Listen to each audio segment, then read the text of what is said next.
RCR, la red que comunica y une al Perú.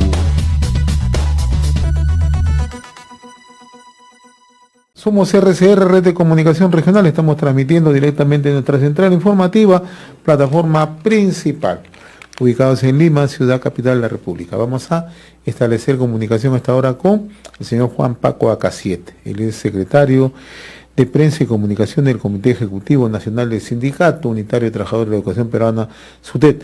Señor Paco Acasiete, qué gusto saludarlo. Gracias por atender la comunicación con RCR, Red de Comunicación Regional. Muy amable, ¿cómo está? Muy buenas tardes. Bien, agradecerle la amabilidad de compartir esta comunicación con RCR, Red de Comunicación Regional, ¿no? Porque queremos conversar justamente sobre el tema del retorno a clases, el retorno semipresencial a clases, ¿no? Somos RCR, Red de Comunicación Regional, ¿no? Señor Paco, ¿cómo le va? Buenas tardes. Sí, buenas tardes, muy bien. Agradecer por el espacio que nos brindan para poder comunicarnos con toda la población, especialmente con los padres de familia y estudiantes de todo el país. A ver, coméntenos, ¿no? ¿Cuál es la postura que tiene el SUTEP respecto a este retorno semipresencial, ¿no? Hemos visto que usted dice sí a las aulas, sí, pero cuidando a la comunidad y la calidad educativa. ¿En qué consiste? Porque ustedes lo que están reclamando es espacios seguros para la comunidad educativa, ¿no? Claro, nosotros somos coherentes con lo que hemos venido sosteniendo no desde ahora, sino desde buen tiempo. Hemos dicho que nosotros queremos volver y por eso hemos pedido que se garantice, entre otras cosas, por ejemplo, la vacunación, que hemos venido exigiéndole al gobierno, que incluso hubieron ministros que anunciaron, por ejemplo, que iban a vacunar a docentes, cosa que no ocurrió concretamente. Recordemos que nosotros fuimos considerados en el segundo grupo, no se cumplió, pero a pesar de eso, nosotros seguimos diciendo de que hay que garantizar algunos aspectos que son importantes para el retorno, ¿no? En primer lugar, la vacunación, el asegurar, por ejemplo, el distanciamiento, ¿no? Que haya un distanciamiento adecuado, que está estipulado justamente en la normatividad que existe, ¿no? Que también es necesario arreglar la infraestructura, sobre todo sanitaria de las instituciones educativas, teniendo en cuenta que lo que hemos dicho, que existe precariedad en muchas instituciones educativas, y no solamente lo decimos nosotros, han habido medios de comunicación que justamente han visitado escuelas y han visto el estado deplorable que existe. Recordemos que existe un promedio, de acuerdo al mismo ministerio, de cerca de 100.000, millones de soles que se tendría que invertir en educación, en lo que tiene que ver con infraestructura. Según estadísticas, casi el 50% de instituciones, por ejemplo, deben ser derruidas, ¿no? Entonces, son aspectos que nosotros consideramos importantes. En el caso de la vacunación, por ejemplo, concretamente, si bien es cierto se ha avanzado considerablemente en lo que tiene que ver con los docentes, recordemos que la comunidad educativa no solamente está contemplado los docentes, también están contemplados los padres de familia y también los estudiantes. Y tenemos que ver que las últimas informaciones que estamos teniendo es justamente que en estos momentos la pandemia está afectando a este sector de jóvenes, de adolescentes, que son los que asisten a las instituciones educativas. Ahora, en estas propuestas que ustedes están planteando de volver a clases, pero con espacios seguros para la comunidad educativa, también veo que ustedes están planteando la contratación de al menos 100.000 maestros para atender la demanda educativa, en virtud a que hubo un aumento de estudiantes en las escuelas públicas, ¿no?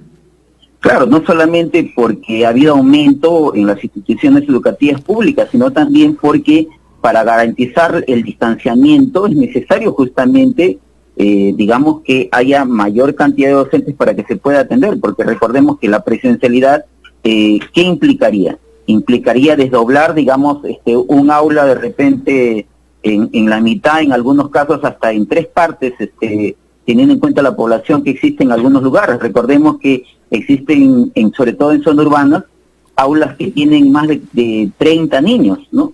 Entonces, y las aulas, los espacios hay que ver, porque hay una normatividad que tiene que haber cierto distanciamiento entre un niño y otro niño. Entonces, va a haber casos en los cuales,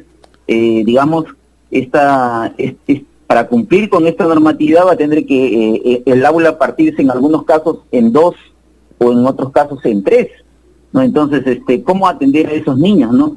Recordemos que es un trabajo mixto, ¿no? Que va a implicar que algunos días el maestro tenga que ir en forma presencial a las instituciones educativas y otros días va a ir o lo va a hacer en forma virtual, ¿no? Ahora, el otro aspecto es, ¿ustedes en algún momento van a reunirse, han solicitado una reunión con el ministro Gallardo para ver estos temas, tras del anuncio que él ha formulado? Nuestro secretario general lo ha hecho público y ha exigido que nosotros queremos justamente, como lo hemos hecho con los ministros anteriores, conversar y justamente alcanzar las propuestas que tenemos, ¿no? Porque, por ejemplo, el ministro Gallardo ha manifestado o ha querido decir que nosotros no queremos volver a las aulas, ¿no? Una interpretación sesgada de lo que nosotros hemos venido sosteniendo en el tiempo, ¿no? Nosotros somos claros. En primer lugar hay que garantizar que haya la seguridad del caso y para eso tiene que otorgarse al sector de educación un presupuesto que justamente solucione todas estas deficiencias.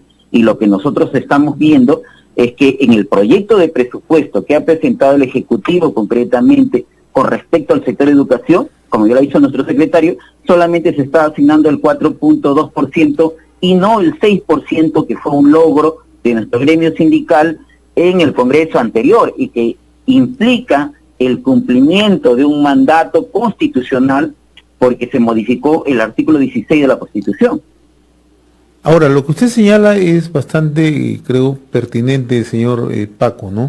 O sea, tener una reunión, un acercamiento con el ministro, toda vez que volver a clases en la circunstancia que estamos, el principal actor son los maestros, ¿no? Y el gremio que ustedes representan es el gremio representativo, ¿no? Entonces, ¿cuál es la razón de fondo por la que ustedes no pueden hasta el momento reunirse y poder darle las explicaciones del caso? Porque además ustedes argumentan que casi un 60% de los centros educativos no cuentan con servicios básicos y hay ya regiones, como es el caso de Cajamarca, que están anunciando que a partir de noviembre ya se reanudan las clases de una manera más gradual en el aspecto semipresencial, ¿no? Claro, reiteramos, nosotros tenemos toda la voluntad y hemos tenido toda la voluntad de justamente alcanzar nuestras propuestas. Recordemos que con el ministro Cadillo hemos tenido conversaciones cuando se presentó este plan de emergencia, nosotros hemos alcanzado nuestras propuestas. Sin embargo, no entendemos, por ejemplo, la razón de que el señor Gallardo hasta la fecha no convoque al gremio que actualmente está reconocido, porque somos el único gremio reconocido, digamos, o mayoritario también, ¿no? Que representa al magisterio y sin embargo, a pesar de haber extendido oficios, digamos, al Ministerio de Educación, solicitándole el trato directo, solicitando un diálogo justamente que nos corresponde, hasta la fecha no recibimos ninguna respuesta.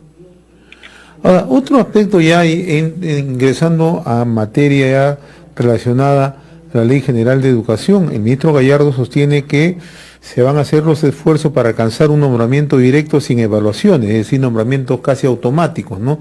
¿Ustedes cómo reciben esta propuesta? Mire, nosotros hemos planteado al señor Cadillo justamente dentro del plan de emergencia que consideramos que el actual proceso de nombramiento no es un proceso justo, porque las cifras así lo demuestran, ¿no? En el último nombramiento realizado en el año 2019, por ejemplo, de más de 200.000 maestros, solamente se nombraron alrededor de 4.500 maestros. Y habían aproximadamente 24.000 a 25.000 plazos. O sea, quiere decir que solamente un porcentaje mínimo accedió al nombramiento. Consideramos que esta manera de evaluar a los maestros no es la más idónea, porque se prioriza, digamos, la evaluación de conocimientos, que consideramos que es importante, pero que no responde a lo que incluso plantea el mismo Ministerio de Educación actualmente. Recordemos que la evaluación actualmente está en función de competencias y se habla de un maestro competente. Y para que un maestro sea competente, no solamente necesita conocimientos, necesita también habilidades y también necesita, digamos, otros aspectos como las actitudes que por ejemplo, a través de un examen de conocimientos, no se puede medir.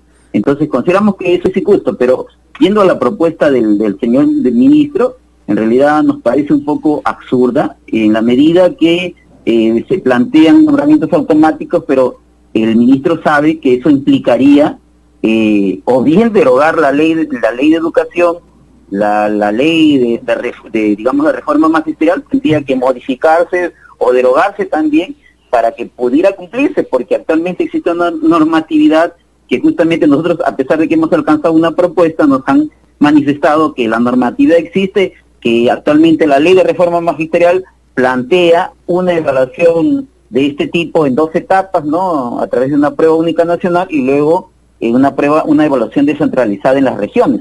Eso es lo que nos han respondido ante una propuesta concreta que nosotros hemos hecho respecto a los nombramientos que consideramos, reitero, injustos.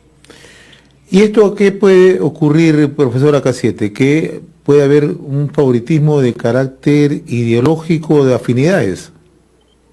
A nosotros, bueno, la percepción que tenemos pareciera que por ese camino va, ¿no? Porque al plantear que haya un nombramiento para aquellos que tienen antigüedad de más de 10 años, yo creo que habría que hacer toda una discusión, porque si estamos hablando, reitero, de nombrar a los que realmente, porque esa ha sido la discusión durante todos estos últimos tiempos, cuando se da la ley de reforma magisterial, recordemos, se hablaba de garantizar que los que ingresen justamente a la carrera pública magisterial sean los maestros más idóneos, los maestros más calificados, y entonces creemos que esta visión que supuestamente, entre comillas, se hablaba, ya no se estaría garantizando si es que se plantea esta forma de, digamos, de nombramiento, ¿no? Muy bien, profesor Juan Paco K7, secretario nacional de comunicaciones del Comité Ejecutivo Nacional del SUTEP, muy agradecido por estas apreciaciones, ¿no? Sobre todo que está en pleno debate, ¿no?, el retorno semipresencial a clase. Le agradezco la gentileza, como siempre, con RCR, profesor Juan Paco, muy amable, ¿eh? RCR, la red que comunica y une al Perú.